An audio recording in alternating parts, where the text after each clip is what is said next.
Olá, você que está afim de papo, seja muito bem-vinda, seja muito bem-vindo a mais um episódio do nosso canal. E hoje a gente vai falar sobre um projeto muito bacana que já está rolando na cidade, que se chama Glória do Meu Quilombo, a importância de Carolina Maria de Jesus. E para isso trouxemos a coordenadora do projeto, idealizadora do projeto, Ligiane Ferreira. Oi, Ligiane, tudo bem? Tudo bem. É um prazer ter você aqui com a gente. Prazer é meu. Bacana. Ligiane, como eu já tinha falado para você antes, a gente sempre antes das entrevistas a gente faz uma menção aos nossos patrocinadores, às pessoas, nossos apoiadores, não são patrocinadores, são apoiadores do programa que fazem esse programa acontecer. E um dos principais dele é o que você e todo mundo pode ver na telinha aí, é o Sindicato dos Docentes e Agentes Universitários do Ensino Superior Estadual de Guarapuava e Irati.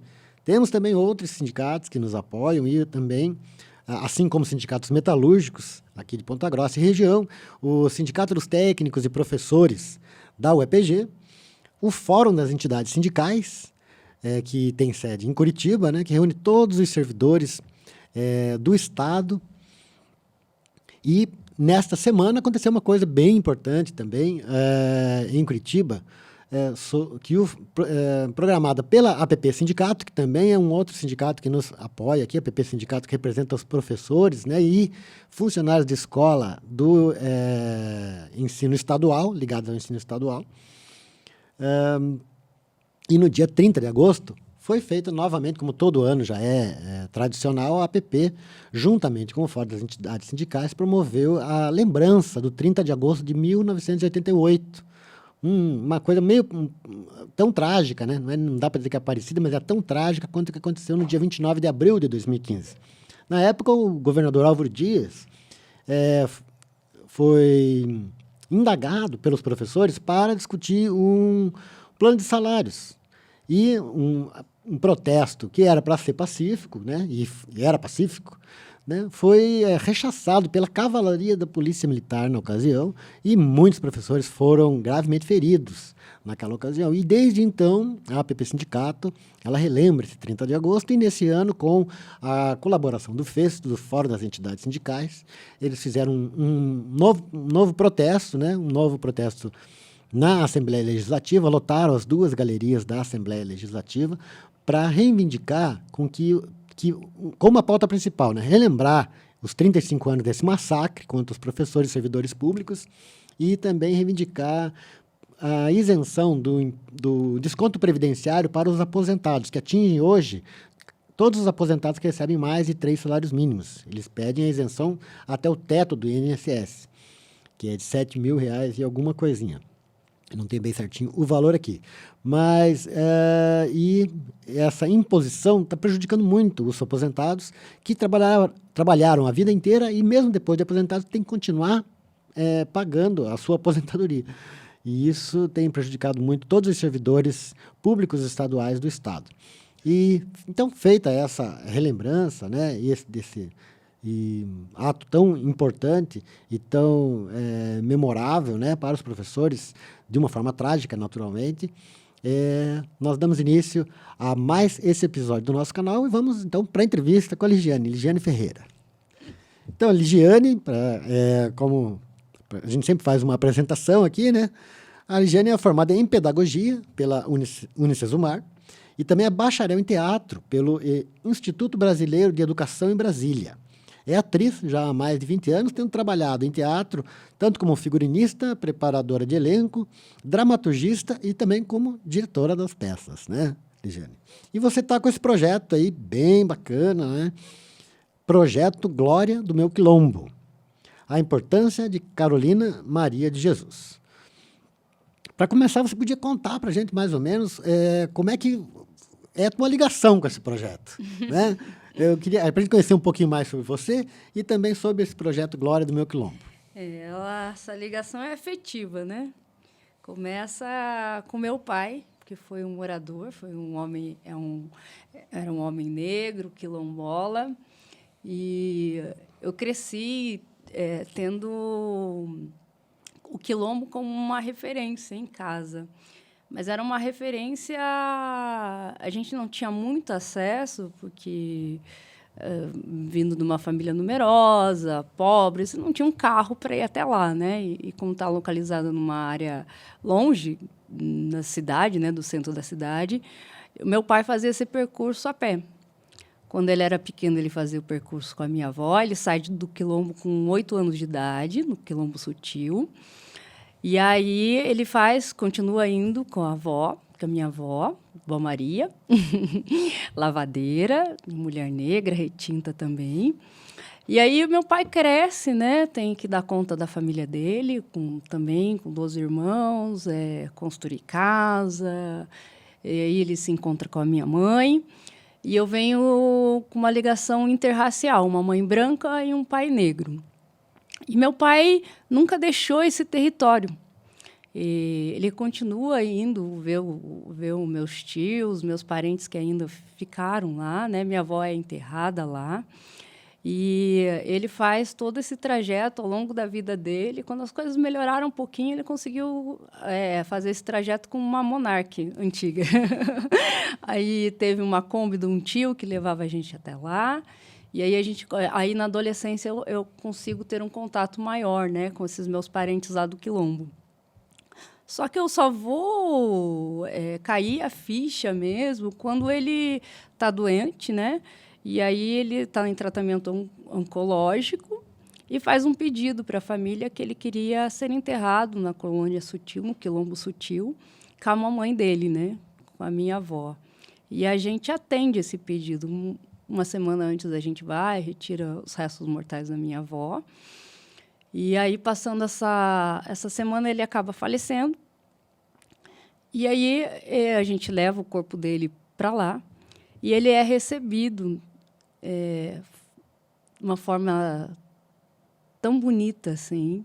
Era um momento triste na minha vida, mas extremamente emocionante, porque ele é recebido na Igreja Católica com honraria, eu acho, porque todas as mulheres do Quilombo, minhas parentes, receberam ele cantando. E eu lembro, eu estava chorando, né? E aquelas mulheres cantando, eu chorava cada vez mais. E naquele momento eu falei, caramba, essa é a minha história. Como é que eu pude ficar tanto tempo separada disso, né? E aí falava, eu preciso fazer algo, né? Vinha na memória, vinha na cabeça, né? Eu preciso fazer algo.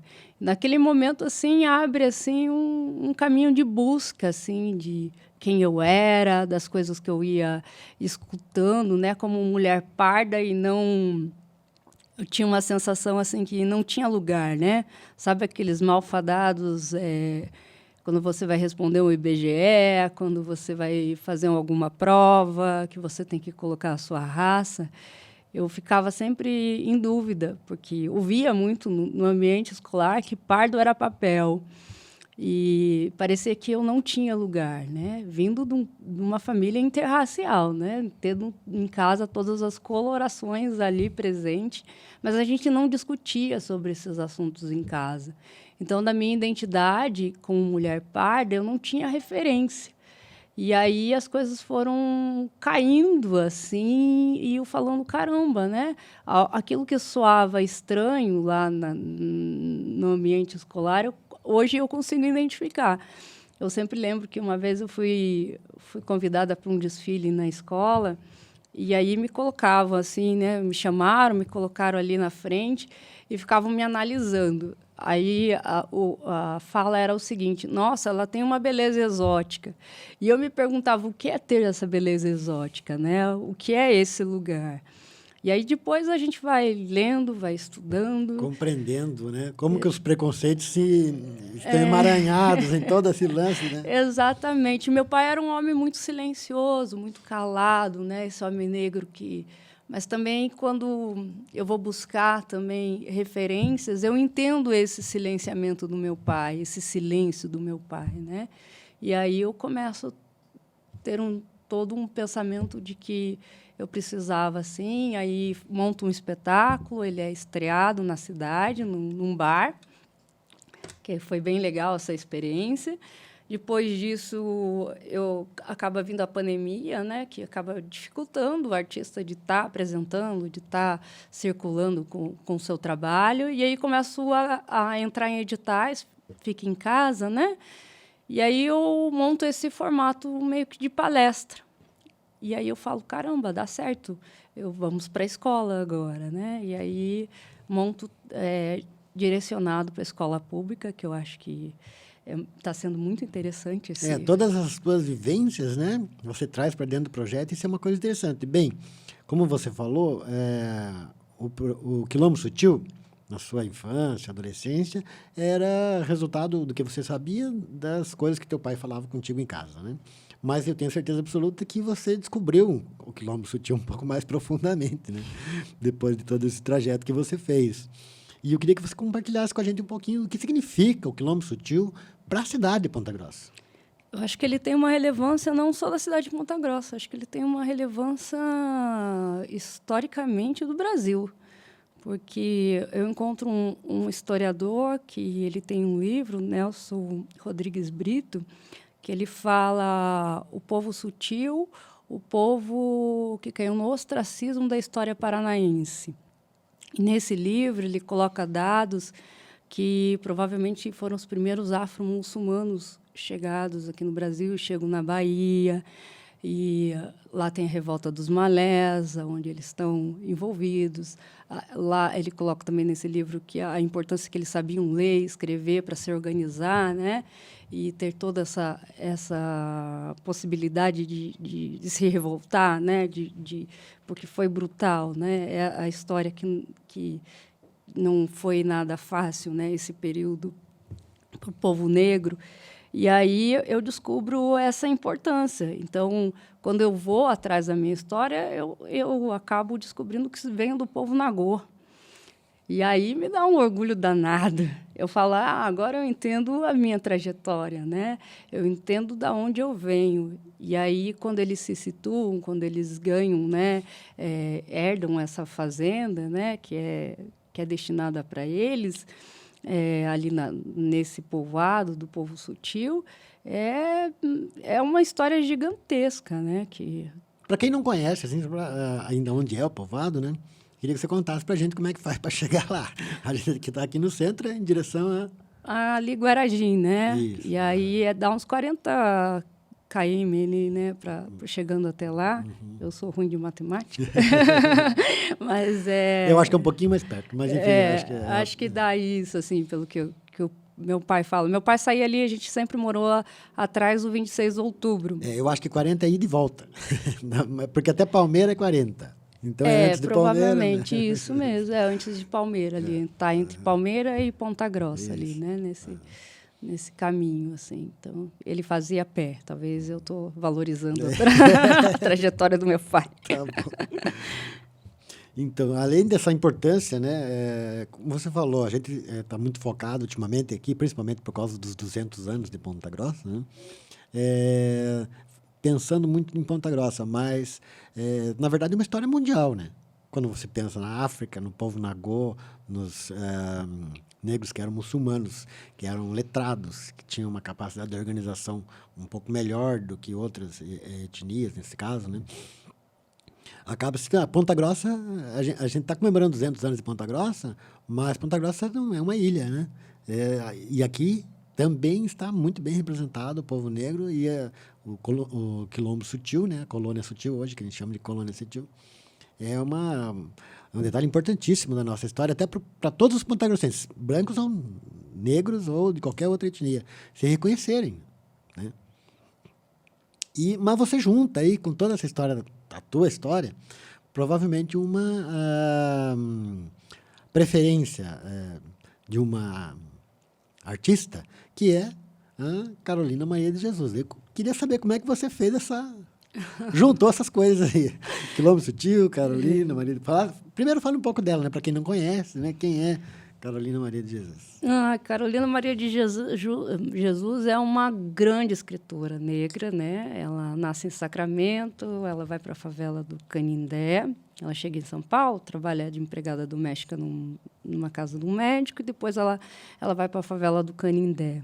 A trajetória dessa mulher, eu acho que os brasileiros desconhecem, né? E aí, quando eu pego o livro, Quarto de Despejo, Diário de uma Favelada, eu começo a ler o que ela escreve nesse diário, e eu me remeto imediatamente à história do meu pai. Meu pai era um homem que passou fome, mas só que ele não gostava de falar da fome, né? E quando ela relata algumas situações, imediatamente vem a história do meu pai, sabe?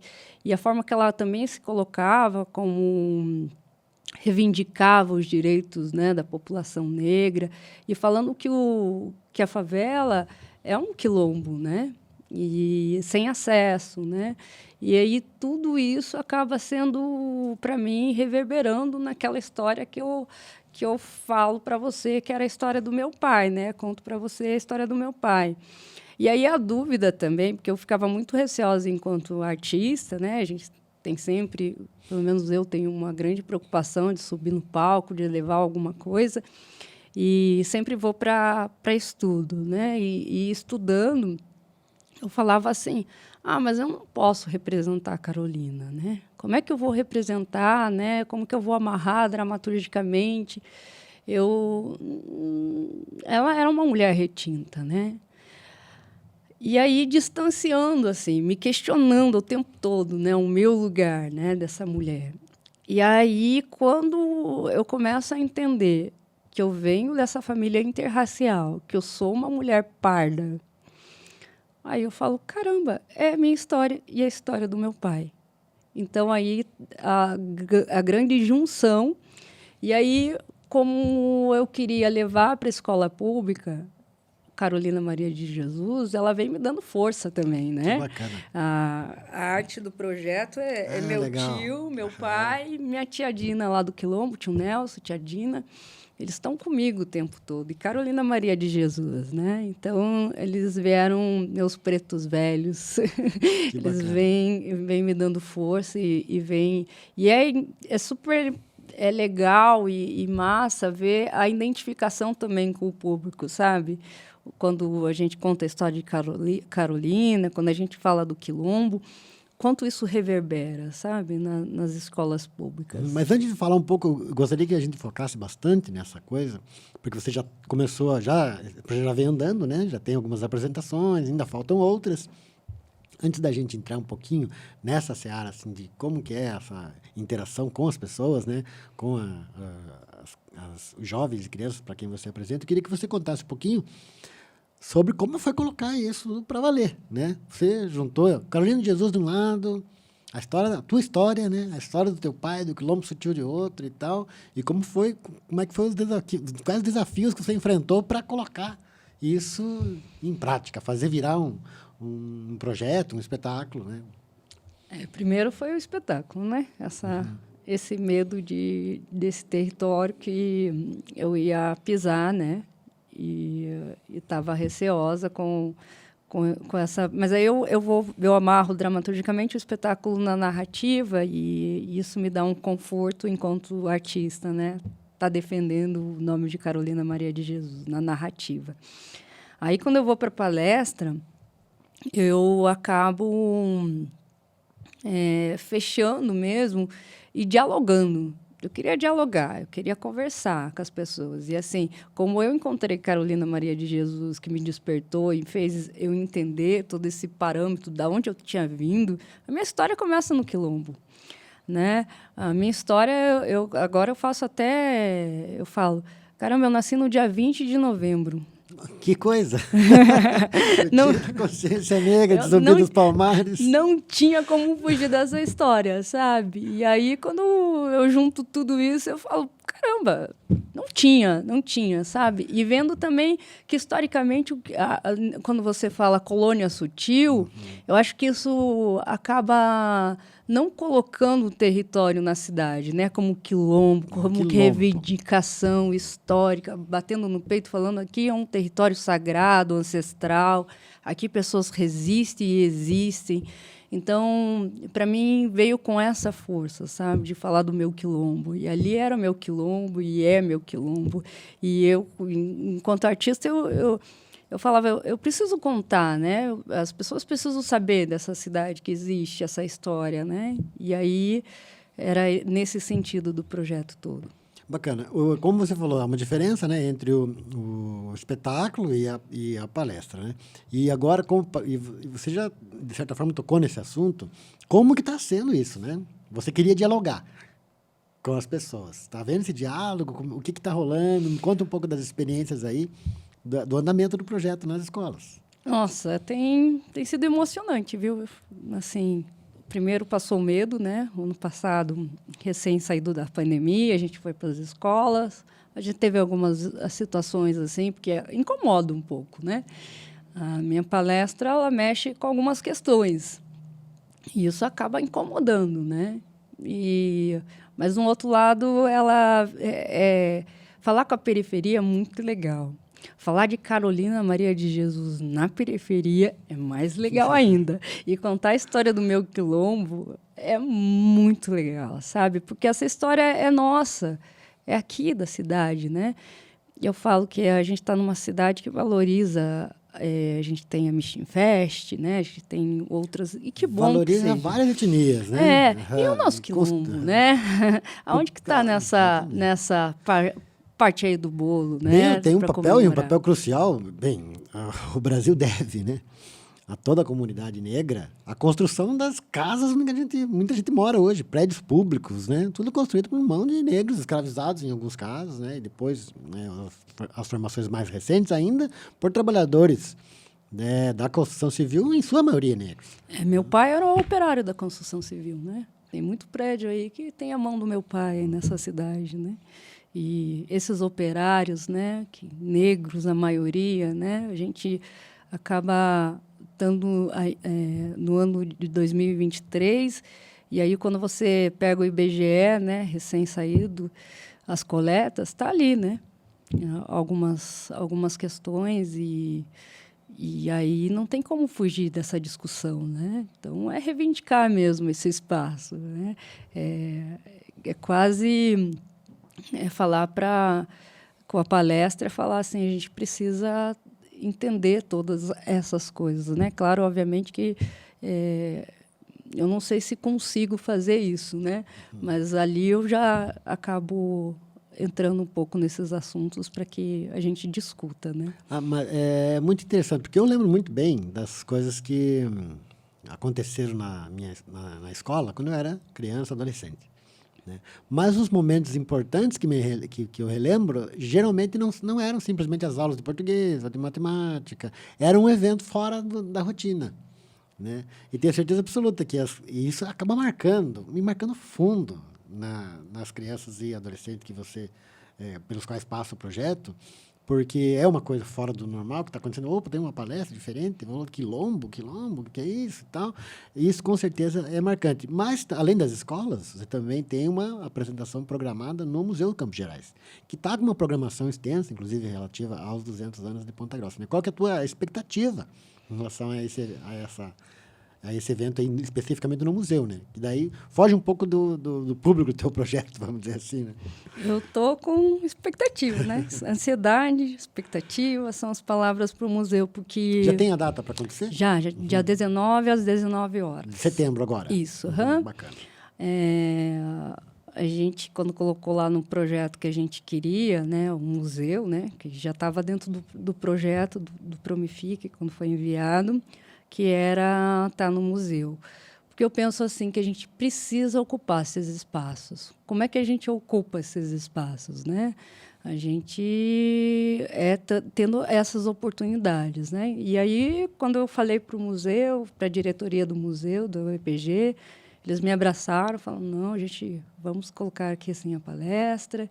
E a recepção foi muito, muito assim, afetiva mesmo, acolhedora. E isso deixa a gente feliz, né? A importância também no museu. Eu lembro quando eu fazia a visitação no museu, quando eu estudava, né? Então, faz parte da minha memória, né? Da minha construção de identidade também, né? O museu. E estar nesse espaço, dentro do museu da UEPG, eu acho que é importante para o meu povo lá do Quilombo, né? Acho que ele está sendo visto e alguém está fazendo, está ocupando esse lugar. Isso é interessante para a gente. Bacana. Bem, o projeto recebeu um apoio, né? É o projeto que você faz das palestras, né? Que do Quilombo. Um apoio de um programa de incentivo municipal à cultura, né? Conta pra gente como é que foi, como é que é isso, como é que funciona. O Promific, né? O Promific, eu falo assim que antes eu fazia sempre só eu, né? Porque a equipe sou eu. eu e o Futebol Clube. Enquanto artista, né, independente da cidade.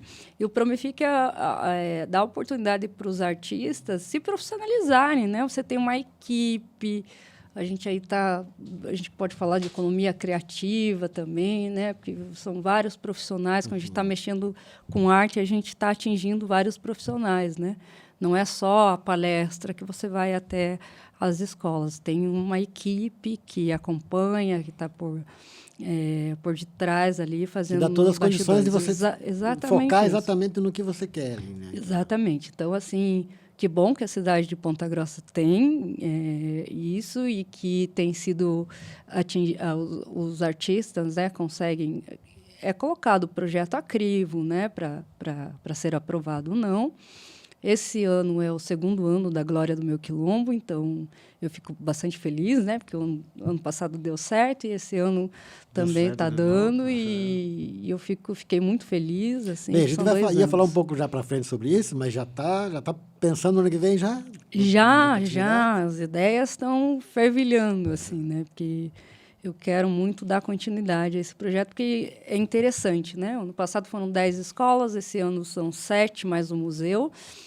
Mas o ano que vem a gente já pensa assim, talvez aí para educação infantil, ou um outro viés, uma outra linguagem, e também as palestras percorrendo as escolas públicas, né? E, de certa forma, a gente já tratou desse assunto, mas, assim, como que você vê a importância de um projeto desse na construção da identidade do povo de Ponta Grossa? Como que isso é importante? Não apenas para a comunidade negra, que eu acho que é essencial para a comunidade negra, principalmente partindo do ponto de vista da tua própria história, né? Que você acaba se descobrindo por causa de uma série de ocasiões e tal, acaba descobrindo essa tua identidade, essa tua história, a história da tua família e tal, a partir de várias coisas, né? Como que esse projeto que você espera que ele atinja também outras crianças, sejam elas negras ou não, né? Pois então, eu tive agora, recentemente, em algumas escolas, aqui no centro, o EJA, né? E do Bento Mussurunga também. E aí me chamou, no Bento Mussurunga, eu encontrei um remanescente de quilombola, também lá da Colônia Sutil, do Quilombo Sutil. E, caramba, ele me abriu um sorriso. E aí, lá na página também no Instagram, ele deu depoimento.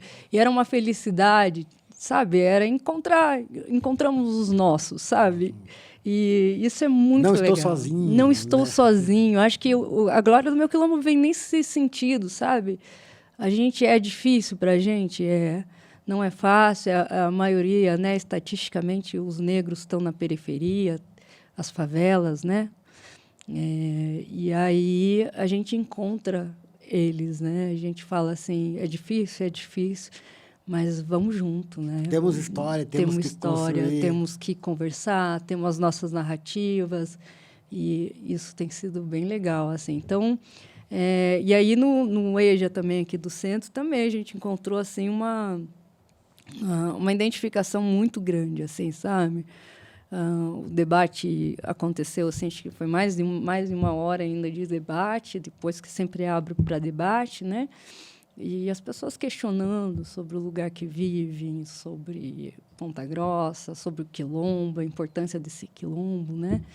E isso é é legal, sabe? Mas uma Dá um coisa também que eu quentinho. queria que você contasse, que polêmica.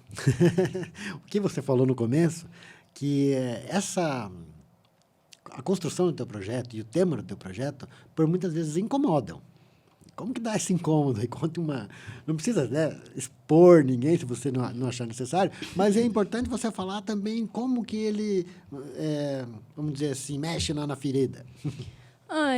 Mexe, né? Porque, assim, eu tento sempre falar de uma forma afetiva, né? E é afetiva a palestra, né? Porque eu estou falando do meu pai. Meu pai é uma pessoa doce, amorosa. A lembrança mais rica que eu tenho é de falar que eu tive um pai, o Wilson Ferreira dos Santos, que era um doce de pessoa, né? Que agregava as pessoas, que acolhia as pessoas. Ele, ele tinha religião católica, né? Exercia como ministro e tudo mais, mas ele abraçava todo mundo, sabe? Então, ele não tinha... Eu nunca vi uma situação do meu pai que ele fosse contra alguma coisa, sabe? Ele sempre tentava trazer para o caminho da acolhida, Fora do conflito, né? do respeito, né? Mas mesmo tendo esse tom afetivo, às vezes encontra uma parede ali. Sim, por que encontra, né? Porque a gente está falando, olha só, né? Eu vou lá inverter a história, porque na escola tem os livros de histórias, né?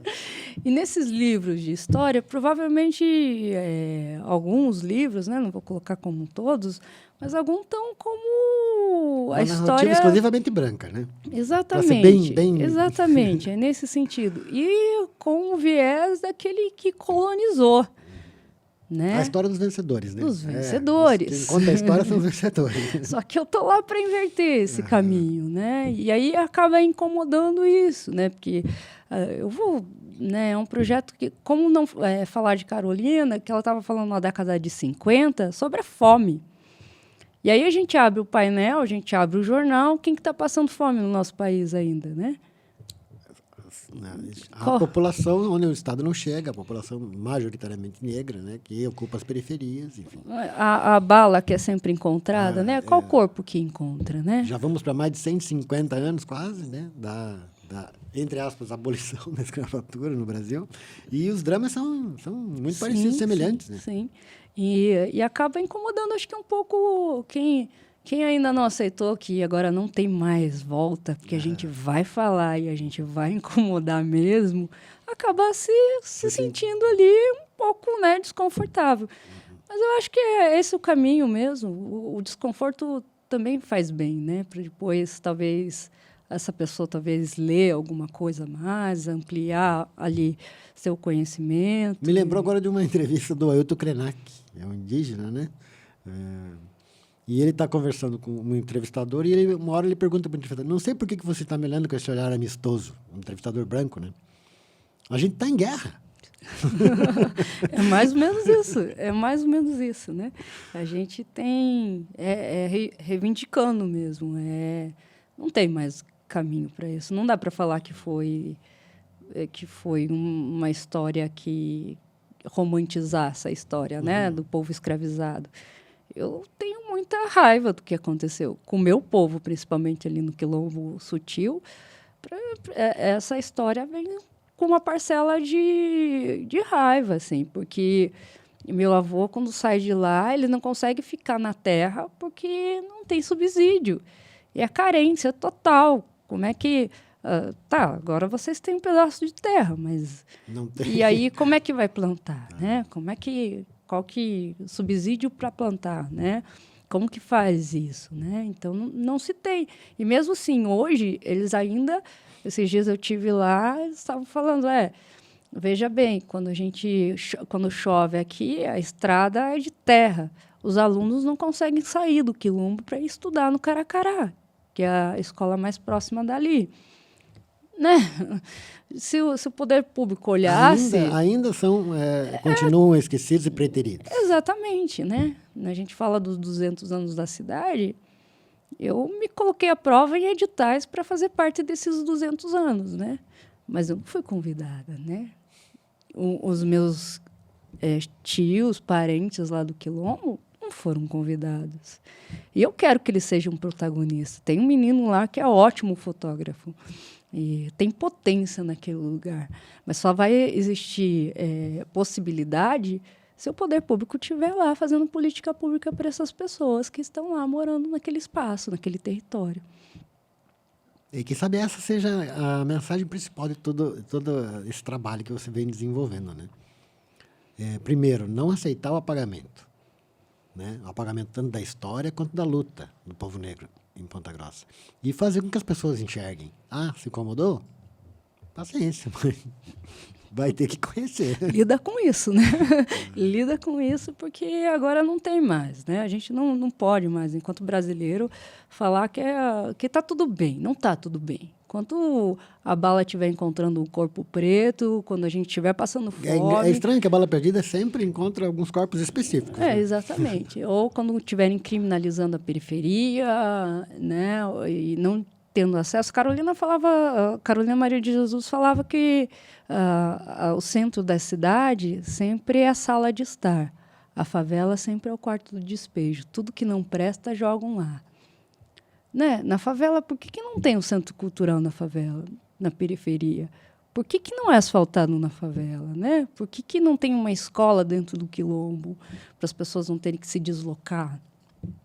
Né? E hoje e o Quilombo não é uma pequena comunidade, né? Uma grande comunidade. Você tem mais ou menos alguns dados ali? Quantas pessoas moram lá hoje? Assim, não é grande o povoado, é cerca de 100 famílias que moram lá. Bastante gente, é bastante gente. Merecia uma escola, com certeza, já. Sim, né? E aí acaba essas, né, lazer, né? Me pergunto o que tem de lazer lá. Tem um campinho de futebol. Mas precisa mais, na minha visão, né? Precisa ter arte, cultura. Exatamente, fazer... O poder público tem que estar lá, né? Exatamente. Mas não está. Não, aparece de vez em quando, né? Para inaugurar alguma placa, alguma coisa, mas... Ou naqueles fatídicos anos eleitorais, né? Geralmente, é o que incomoda eles, né? Eles não gostam, porque isso... Só procuram eles, às vezes, provavelmente, nessa época do ano, nessas épocas, né? Bacana, Ligiane. Muito obrigado pela tua entrevista e, puxa vida, é riquíssimo a gente saber que, além de existir, né, o Quilombo Sutil, existem pessoas como você hoje que estão lutando pela memória desse povo, pela memória dessas pessoas e, incomodando ou não, estão na linha de frente para mostrar toda a beleza do povo negro e o quanto são importantes para a cidade de Ponta Grossa. Sim, eu... Fico feliz e talvez essa minha responsabilidade enquanto artista, né? Artista, eu acho que se há alguma responsabilidade é essa, né? De incomodar ou de dar o seu devido valor a algumas coisas. E é o que eu tenho feito com o meu trabalho, é o que eu tenho tentado fazer na cidade de Ponta Grossa. Às vezes não é fácil, né? Não é uma... A maioria das vezes, né? Não é fácil. Mas é um caminho que me dá muita alegria também nesse sentido, né? Bacana. Obrigado, Ligiane. Obrigado a você que esteve com a gente também nesse episódio. E se você estiver a fim de papo, na semana que vem, tem mais um episódio no nosso canal. Até lá!